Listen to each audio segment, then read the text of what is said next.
Good afternoon, everybody that's joining this webinar. I'm just going to give it another minute to allow a few more people to join before we get started.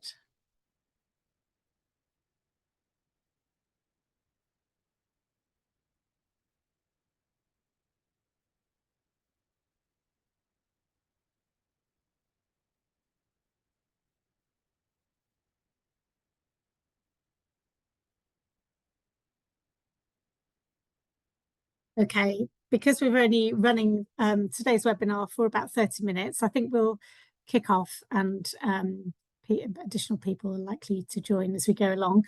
But hello to everybody that's here already, and thank you very much for joining this afternoon's webinar on climate accounting and auditing assessments with David Astley speaking from Carbon Tracker. We are recording today's webinar, so if you have any kind of questions or concerns about that, do please drop us a message, but we want to make it available to people that were hoping to attend but weren't able to be here in person today. My name is Penny Fowler. I'm the head of ShareAction's corporate climate team, and our team has been facilitating an investor coalition to engage with major European chemical companies over the past 2.5 years on their climate strategies, and we thought this would be a useful topic for a webinar to bring people more up to speed on this topic. The format for today's session, as I already mentioned, is we're going to run for about 30 minutes in total. David is going to present to us for about 20 minutes or so, and then we'll make sure there's some time at the end for any questions people may want to ask. And you can ask a question either by popping it into the Q&A tab, which you can see at the bottom of your screen, hopefully, or by raising your hand when we get to the end of the presentation, if you want to ask your question orally, and we'll kind of call you in so that you can ask a question. But let me start by introducing David. We're delighted that he agreed to speak to us all today. David joined Carbon Tracker's regulatory and accounting team in 2022. His work at Carbon Tracker focuses on the industrials companies, including chemicals, steel, cement, and mining. And prior to working at Carbon Tracker, he was working at the Climate Disclosure Standards Board, focusing on developing reporting guidance for climate and wider environmental issues. As part of this work, he contributed to the preparatory technical work for the establishment of the IFRS Foundation's International Sustainability Standards Board. David studied in Earth Sciences at the University of Oxford and has a Master's in Science and Technology Studies from UCL, during which he conducted research into corporate uses of climate scenario analysis. So you will see that he's very well placed to speak to the topic of today's webinar, and we look forward very much to hearing from him. So without further ado, I'll hand over to you, David. Cheers, Penny, and hello, everyone. So yeah, I'll get cracking. So yeah, the presentation today is going to focus on Air Liquide, BASF and LyondellBasell. So just a bit of a background to our work. We focus on this financial statements and the audit reports that are included in companies' annual reports. So we don't assess companies' transition plans or strategies. We're just looking at how the financial statements and the audit reports include climate. So this is based on what standard setters have said. So you know the guidance that's been issued by the IFRS, by comments by the SEC, etc., etc. We're also working on the back of investor demands about this, and that should make it material for companies. And climate is an increasing area of focus for market regulators. So in their oversight work and their inspections. So that's the grounding of our work. If we just move to the next slide. So just to explain, in our assessments, we focus on 7 metrics. So the first 2 of those are about what considerations companies and auditors are making in their reports. So that's metrics 1A and 2A. The second one is about companies disclosing their key quantitative assumptions and estimates that relate to climate, which I'll go to in a bit more detail in the next slide. And then it's also about creating a consistent climate narrative between what's reported in the rest of a company's annual report or in the climate change report, etc., and what's included in the financial statements. So that's metric 1C. And then we also look at how auditors make sure that consistency is there. So that's metric 2B. And then finally, in response to the kind of investor demands and auditors signing up for the net zero financial services pledge, I always get that one wrong. We also look at how the financial statements are aligned with the drive to net zero, and also what auditors are doing to check that as well. So that's metrics 3A and 3B. So if we move to the next slide. So this is just an example of some of the kind of issues and areas we look at in the financial statements for chemicals companies. So this is an example for asset impairment. So we might look at production volumes for different chemicals. How do these align with a company meeting its decarbonization targets? For example, if one of the chemicals is producing lots of emissions, or in its use, it produces a lot of emissions, how does that relate? Carbon price assumptions, you know, you've got the ETS, European ETS. What about in other locations? They're making those assumptions. How would it affect their prices and sales? And then also kind of other carbon related costs. So, you know, all these different companies, they have different strategies. So it could be through CCS, alternative feedstocks, introducing green hydrogen. How these kind of cost assumptions included, does that align with them meeting their emissions target? What could this have an impact on in terms of the prices that they sell their products for, etc. So if we move to the next slide. So this is just an overview of all the chemicals companies that we look at. So these are the results from the previous financial year, so financial year 2022. So that's the reports that were released in, say, March 2023. So as you can see, there's a lot of no's across the board. The chemicals companies, like lots of industrials companies, aren't doing the best of jobs yet in terms of including climate in the financial statements and audit reports. But there is some difference, which is reflective across the other industrials, where you see European companies performing slightly better than the rest of the world, including the US. So we can see that here, say with Air Liquide, BASF as well, and to a lesser extent, Intertek Pivot, where the auditor got a partial for metric 2A. And just to indicate the plus sign that's next to the Air Liquide, that indicates that they improved. So the financial year 2022 reports were better than the financial year 2021 reports. So if we're going to move to the next one. So I'm going to talk through the three companies I said at the top, one at a time. So first we'll go through Air Liquide. So this is their financial year 2022, so how we assess them. So yeah, they indicated that they made some considerations of different elements of their decarbonization strategy and some climate risks. So for instance, they included some information on carbon pricing, the fact that they were going to pass that on to consumers. They made some disclosures around their electrification process in terms of their decarbonization strategy. And they linked that to different elements of the financial statements. And they concluded from there that there'd be no material impact from that. So this is an improvement from 2021. So what I mentioned about the carbon prices, that was included in 2022 versus 2021. So that's why they improved the score for metric 1A and 1C. However, the informations weren't comprehensive. They were they spoke a bit too generally for us to improve that score to a yes. And there was elements of their elements that were missing from their considerations as well. And in terms of that, the disclosure of the quantitative assumptions, they only reported the growth rates, so they failed to report other key climate-related assumptions and estimates. For instance, they speak about the carbon price assumptions, but they don't actually set out what they are quantitatively, which is necessary because they make the assumption of passing those on to consumers. We need to kind of know the numbers of how realistic that would be. So if we can go to the next slide. So in terms of the audit report from 2022, so they identified three key audit matters. So the auditors included considerations for two of those. So that was the useful lives one, the second one that's on the list, and the impairment test for goodwill, which is the third. Again, there were some considerations there. That's why they got scored a partial. But again, it lacked the detail that would be required for users to really understand how the auditors have kind of made sense and tested what the company's done. And as we noted, there was some inconsistencies in the financial statements, but Air Liquide's two auditors didn't comment upon that, so that's why they scored a no for metric 1B.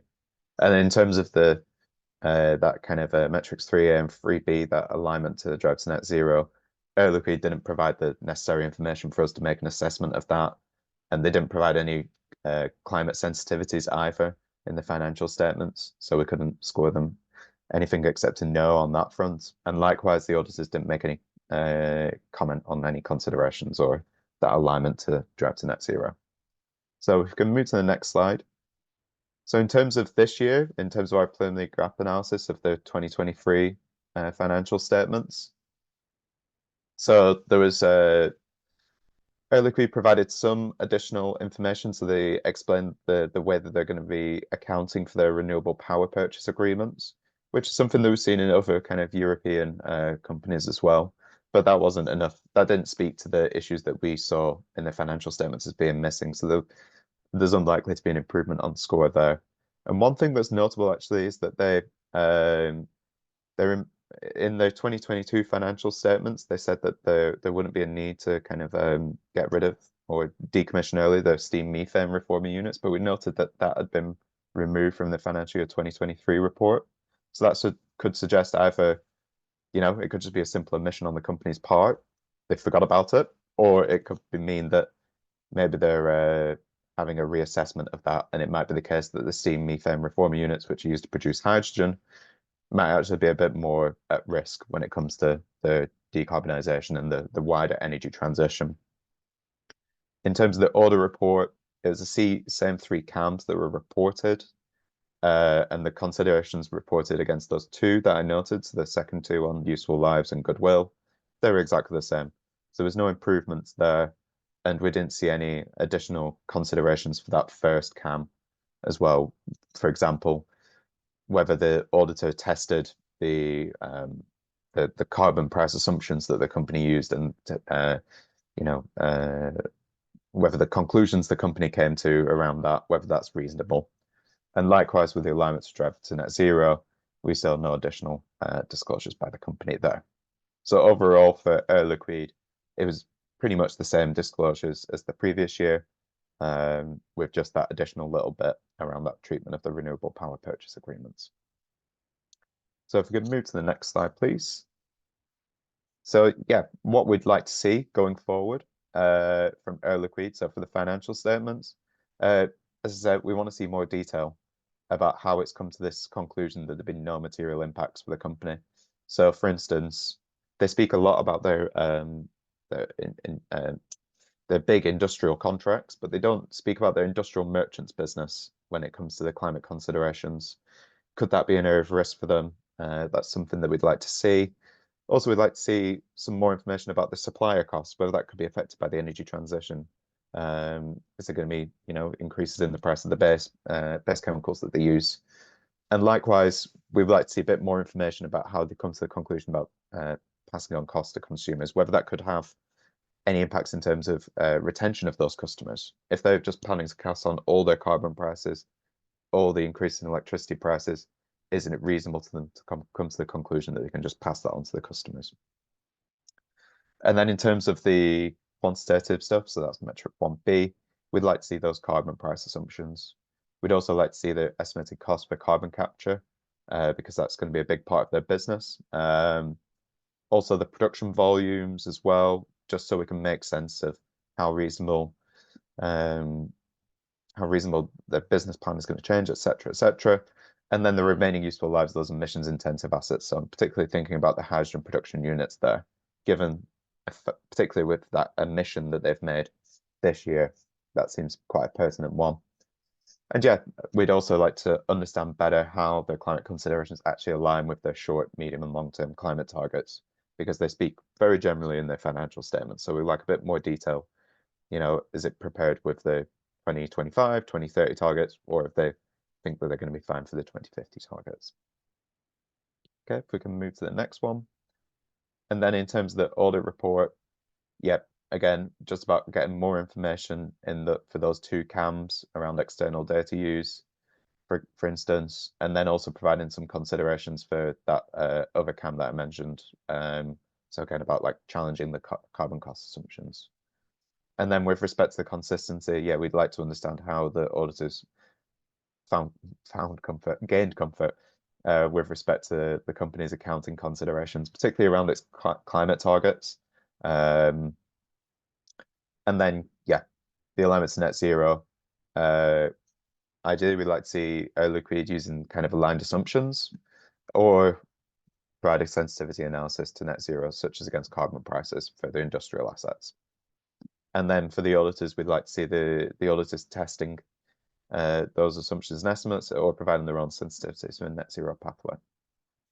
So if we can go to the next slide, please. Yeah, so the second company is BASF. So they scored a partial for metric 1A and a partial for metric 1B in financial year 2022. So the company stated that basically because of their strategy, they would expect to see no significant impact on key line items. So for them, that would be the useful lives of their assets, their impairment testing, and also some provisions they have relating to those. They additionally made some considerations with respect to its catalyst business. So they have changed the long-term growth to a negative number for that, and I think it's negative 0.7% off the top of my head. And that's reflective of the shift towards electric automotives business. So that's good to see. And then they also made some considerations with respect to their holdings in Wintershall, which is an oil and gas production. And that focused on their assumptions around gas being a transition fuel. And in hand with those kind of disclosures on the Wintershall, they also reported their oil and gas prices and those long-term growth rates. So that's why they got the partial for metric 1B. But as I say, they speak quite generally in terms of that kind of like no significant impact from their strategy. We'd like to see greater understanding of how they've actually aligned their financial statements with meeting their climate targets, so the medium and long-term ones, and also the other areas of risk. For instance, there's nothing in their report about carbon pricing, for instance. We can move to the next slide. So BASF's auditor, which is Deloitte, they identified two CAMs, that's recoverability of goodwill and recoverability of the shareholding in Wintershall in 2022. Now, both of these could be impacted by climate matters, but Deloitte didn't indicate any specific climate considerations for these. They made general reference to the catalyst business, but they didn't tie it to any kind of specific climate considerations. That's why they scored a no there. And there was no discussion of the identified inconsistency between BASF financial reporting and its wider climate reporting. So that's on the targets and on the risks that they report in their annual report as well. And then in terms of the alignment with the drive to net zero, the oil and gas prices that BASF used for Wintershall were not aligned.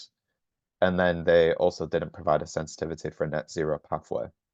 And in Deloitte's audit report, they didn't comment on any of these considerations in terms of alignment, and they also didn't provide a sensitivity. So that's why they got a no as well for those two. We can move to the next slide. So 2023, so BASF again include that general statement on its strategy and the fact that there's been no impact on its on those three big key line items, so the useful lives, impairment, and provisions. And they also included the information around the long-term impacts on the catalyst business again. However, the climate considerations that were included for Wintershall in the financial year 2022 report and the quantitative oil and gas price assumptions were removed. Now, BASF is in the process of trying to sell Wintershall to Harbour Energy. So that's why we assumed that those disclosures were omitted. The BASF explained that they did the kind of the assumptions and stuff that they used for accounting for Wintershall were based on that kind of sale agreement. But you know, that's still uncertain. So we would still expect to see some climate considerations because that Wintershall those holdings are still on their balance sheet. And then in terms of the audit report, the auditor only reported one one CAM this year, the goodwill one, but again, they didn't make any climate specific considerations there. And then in terms of the alignment, the alignment with drive to net zero, that was also still an area of missing information. So again, there's going to be no change to score there. If we can move to the next slide, please. So in terms of what we'd like to see, so we'd like to see some more specific information on the considerations made around its strategy, which elements have been included, which elements haven't been included. And we'd also like to see some specific considerations to other elements of the energy transition, its potential impacts on the business. So changing demand for its products, increased recycling rates, carbon pricing, other regulation. That would also speak to their the risk that they report in the front end of their annual report too. And then, as I say, the company is in the process of selling Wintershall Dea. However, we understand that there would still be ongoing holdings in that future company, even if the sale is successful. So it's still relevant for the company to be making climate considerations around that holding because it's an oil and gas company. It's very at risk with the energy transition. So we would expect to see disclosures in the future from BASF on that. In terms of the assumptions and estimates, again, we want to see carbon prices. We want to see cost assumptions for drawdown. We also want to see demand assumptions and maybe some margins as well from the company, and the estimated remaining useful lives as well for its emissions-intensive production units. And then, yeah, if we can move to the next slide, please. Yeah, so in terms of the audit report, we want to see considerations in there for the CAMs. So at the moment, that's goodwill, but if there's in the future, if there's another climate relevant CAM, we also want to see considerations there, which are relevant to the company and the risks it face. And the auditor should also be making comment on the apparent inconsistency between BASF's financial statement considerations and its reported target, strategy, and risk. Because at the moment, we don't see consistency between the two. And then in terms of the drive to net zero, again, we want to see the company either using aligned assumptions or sensitivities. So that could be carbon prices for its oil and gas holdings, oil and gas prices as well. And then we want the auditors to comment on that alignment or provide their own sensitivities. So we can move to the final company. So LyondellBasell. So the financial statements, yeah, so the as you can tell from the top, oh, sorry, there's an error there for metric 1B. That should be a no. It's colored the right way, but that should be a no. That's my error, so apologies for that. But in terms of the financial statements, there wasn't anything in there except for the company mentioned the fact that they're exiting from the Houston refinery and how that will help them meet their emissions target.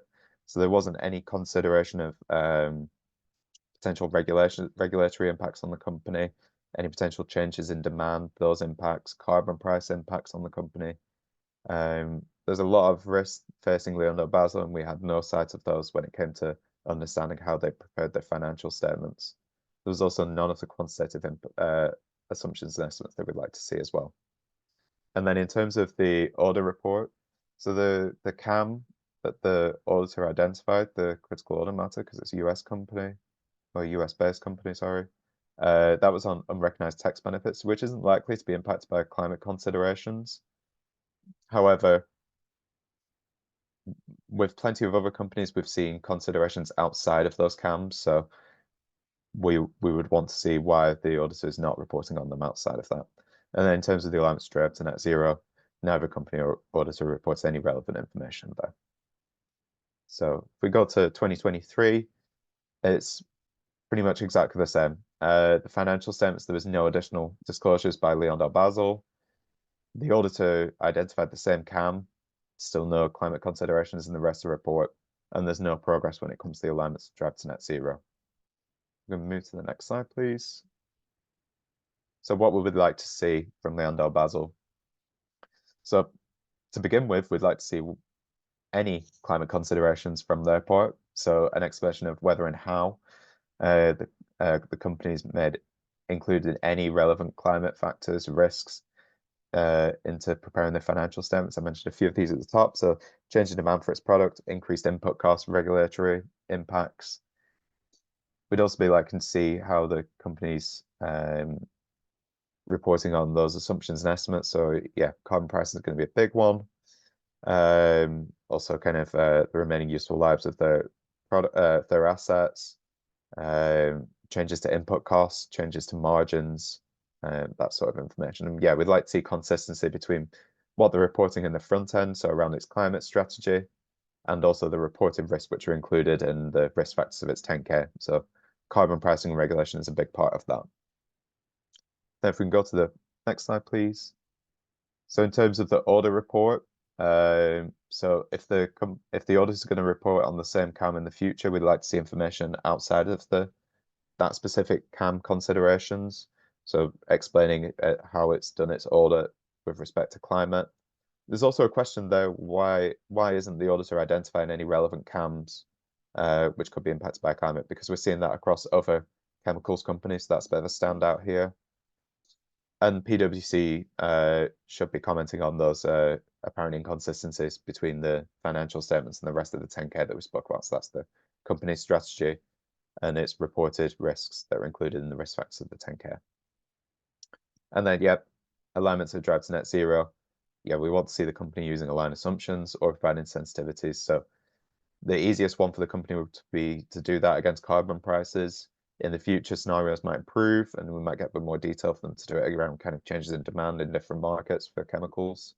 And likewise with PwC, we want to see them setting out what aligned assumptions would be for the company and providing their own sensitivities.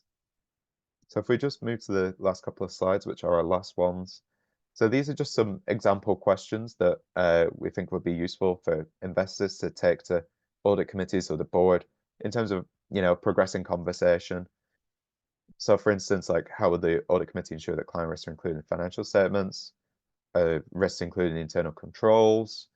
Does the audit committee discuss climate risks with different elements of the business and the board? Then if we can move to the next one. Also, how is the audit committee or the board ensuring that there's a consistent climate narrative being told across its different reporting? So for instance, if the company is reporting on sensitivity analysis in its, scenario analysis in the front end of its report, or on its risk that it's identified in the front end of the report, how is that included in the financial statements? Why is it not included? Why are there inconsistencies between the two? And then what does the audit committee and the board do to ensure that the external auditor is actually making sure that they're including climate into their procedures as well when it comes to working on the financial statements? So those are just some ideas to take forward, and hopefully we've got some time as well for some questions if there are any. Thank you very much, David. That was a great, really useful presentation, which I'm sure everybody's found very useful. I saw that there was, we've got very limited time for questions, but I did see one had come up in the Q&A, but I think Barbara might have answered it already in... I answered it. I'm sorry, there's an echo. Thanks. I answered it. I'm happy for David if he wants to address it, or I can talk more about it. David, the question is, did you engage with auditing firms on these findings? Would you like me to address that a little bit, David? Yeah, you can speak to that, Barbara. What was that? You can go for that one if you like. Okay. Effectively, we have spoken to auditors in the past about the findings. That we've been doing this work for a few years now, and we publish these flying blind reports to talk about our findings. So we engage on and off with auditors, and we've had discussions about generally what we're doing for specific companies. So we do go back and forth with them on various reasons why the information might not be provided. There is quite a stark difference in the audit information provided for U.S. companies. So LyondellBasell, that audit report is a U.S. audit report, and that's we're finding though none of the auditors discuss climate in their reports in the U.S., and we're trying to get into like reasons behind that. We're publishing audit notice, part of our flying blind work this year, talking about some of the obstacles we think are causing this problem.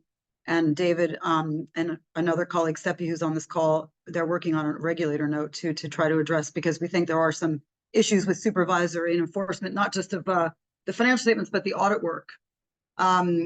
So that's a medium answer, and I'm happy to talk more about it if there are more questions. Thank you, Barbara. That's a very helpful response. I don't.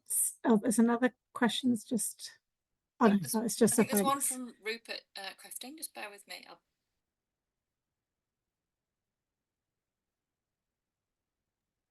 Hello, can you hear me? Yes, we can. Go ahead, Rupert. I just got a quick question, Dave. Thank you very much for your presentation. It's just really on BASF, which I'm involved in climate action. The two comments I got: a you're focusing on goodwill, which is a non-cash item, and they're in the process of selling Windshield Deer, so that will go through at the end of fourth quarter. It will then become a minority holding, so it will drop off the balance sheet. When I look at these companies, I'm really looking for financial risk, and I look at the plant and equipment, and the accumulated cost is 50 billion for their plant equipment, and then the net book value of that is about 9 billion. So they've depreciated 40 billion of their equipment already. So I'm not really sure what the material financial risk is to BASF in this instance. I mean, I think if they had a lot of equipment that hadn't been amortized, there would be potentially a risk of a write down. But again, that would be a non-cash item. So I'm not, if BASF was to reduce their goodwill by a number of billion, I'm not sure that would move the share price, to be honest, because it's in relation to an item that they're selling anyway. So I'm not really sure what the climate risk is for BASF, is what I'm trying to get to, I think. Yeah, I suppose the kind of the ongoing business, what I would see would be a risk there as well, in terms of the change they're going to have to make to their company and the potential risks that come with the energy transition and kind of eroding its customer base potentially. I note that their kind of their profit before tax this year was quite low in the financial year 2023 reports. So, if you have changes to like carbon prices or something coming in, that could alter its ability to make a profit, which then affects the shareholdings. And then there's also the risk of, with it going through the energy transition, could it lose its marketplace as well if it's not going quick enough, or if it's choosing the wrong options? And so, yeah, so there's definitely strategic risk looking forward, but I'm not sure that's the job of the accountant to be booking that into the historic accounts for last year. I think there's two different things. I mean, I think, if there are liabilities, then obviously you need to book those. But in terms of the things that you're talking about sort of forward-looking business risks. I'm not sure companies account for that, should they? So, David, do you want me to answer that? Yeah, you Sorry, can do, Robert, I Barbara. didn't mean to cut off. Or I'm just trying to tell David I'm here if you want me to. Yeah. Yes, I mean, sorry, there are many ways to answer your question. The short answer is the financial statements will include forecasted information. So even if I understand what you're saying about strategy, but part of management strategy is going to flow into the assumptions and estimates that they're using when they're preparing the financial statements. So if they're saying, so what David was saying in the presentation is the climate can impact these future assumptions they're using for like forecasted cash flows to determine whether these assets are stranded, whether goodwill should be written off, whether these other assets should be written off. I mean, they're depreciating the assets, and all this stuff is unfortunately a mix of cash and non-cash in financial statements. That's just the way it is. But maybe they should be writing them down faster, if they have a different strategy, or if there's a reduced product demand or increased costs. How is that impacting the ability to continue to use the invested capital today? Like, are they going to be able to use these assets? Is there do they have to invest significant amounts to change what they're producing or to change the inputs to make it lower carbon? How are they addressing these risks in their assumptions and estimates that they're using to prepare with financial statements that flow back into the assets and liabilities? And I think goodwill came up, if I remember correctly, for two reasons. One is I think that's what the company brought up as considering, and also what the auditor was mentioning. So it doesn't mean that's the only item that we're worried about being impacted, but it is also good to hear, so these things, the strategy flows into the forecasts that are used in the financial statements, if that makes sense, which will, impact whether they can generate future revenues. Yeah. Does that make sense? The thing I struggle with is I get it for things like oil and gas that have got big reserves that may or may not be used, but for production companies, I don't get it quite so much. I mean, they argue that they're making plastics which are lightweighting cars and many products, and they're working on batteries and things like that. So that, and they're arguing that the proportion of their revenue that's going to sort of lightweighting and sustainable type revenue is increasing. So they're trying to sort of play the sustainability story. I mean, obviously they're big emitters, and they're using the feedstock, and obviously they're producing plastics and fertilizers and those sort of things. So I don't know. It's just I don't look at the balance sheet and say there's some big numbers there that are at risk from climate change. Well, I guess that's the question is, and how do you know that they're not at risk? I mean, the fact that they're discussing this is good, but how do you know how that flows into the cost of producing those items, right? The lightweight plastic or the cost to continue to use those assets. And if they tell you, investor, well, it's not impacting us, then for this, and this reason, that's basically what we're trying for that. We want them to connect that because we don't know if the balance sheet we don't know because we can't tell. Yeah, Sorry, I think I interrupted you. No, that's okay. I think it's that's a particularly pertinent point for BASF as well, because they make that kind of that sweeping statement on basically our strategy is good, and that's going to mean that we're not going to have to make any amendments to these key items on our financial statements. Now that might be the case. That would be good if it is the case for them, and good for you guys as well. But we just want to see more information to be able to kind of like have confidence in that conclusion. Yeah, understood. Yeah, thank you. And sorry, just to also kind of throw in there. Well, one thing is, so we're focusing on transparency in reporting. And obviously investors are going to have different views on what's happening with the companies, but these companies that we're looking at are the Climate Action 100 Plus focus companies. So there are a select group of companies that are already assumed to have or will be impacted by the energy transition or will have an impact on it. So we're starting with the underlying assumption that this is going to be material to them. And we're saying, company, please, the investors need to understand why this isn't going to impact you, or this isn't impacted invested capital today. So it's kind of like, it's a kind of like a negative, like prove why this is not a problem. Great. Thank you very much. I'm not sure I'm seeing whether any more hands are coming up. I don't know. No. And there's nothing else in the Q&A. But so I think we'll wrap up the webinar now. It only remains for me to say a huge thank you to David and his colleagues for joining us today and providing a really useful, informative presentation, which I think has provided us all with a lot of food for thought. And we've learned a lot from it as well. So thank you very much. And thanks to everybody for joining today. Bye for now.